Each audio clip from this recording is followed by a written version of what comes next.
Hello అండి, బాగున్నారా? నేను బాగున్నాను. ఈరోజు వచ్చేసి బెండకాయ ఫ్రై చేస్తున్నాను. పొడి పొడిగా జిగురు లేకుండా, చేతికి బెండకాయ జిగురు అంటుకోకుండా పొడి పొడిగా ఫ్రై ఎలా చేసుకోవాలనేది చూపిస్తున్నాను. నేను సింపుల్గా ఈ విధంగా చేసుకుంటాను అనమాట.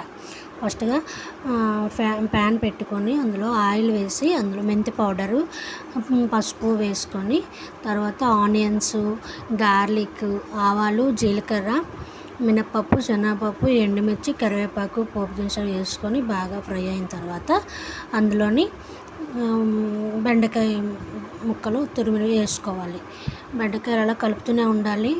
ఇంకోటి ఏంటంటే మూత పెట్టుకోకూడదండి. మూత పెట్టుకుంటే ఆవిరికి వాటర్ వచ్చి జిగురు అయిపోతుంది. బెండకాయ ఫ్రై చేసేటప్పుడు మూత పెట్టుకోకూడదు. అలా కలుపుతూనే ఉండాలి. మీడియం ఫ్లేమ్లోనే ఉంచుకోవాలి. తర్వాత ఫ్రై అయ్యే కొద్దీ సిమ్లో పెట్టుకోవాలి.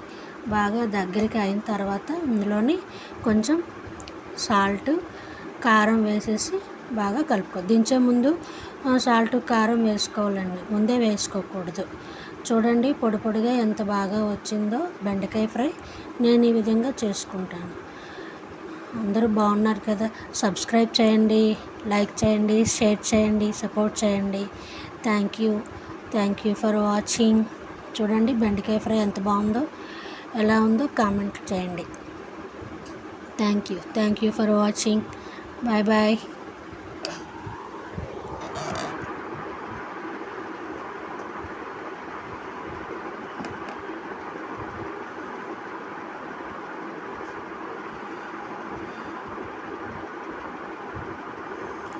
మధ్యలో వీడియో కొంచెం మిస్ అయిందండి. అంటే మొబైల్ కొంచెం కింద పడిపోయింది.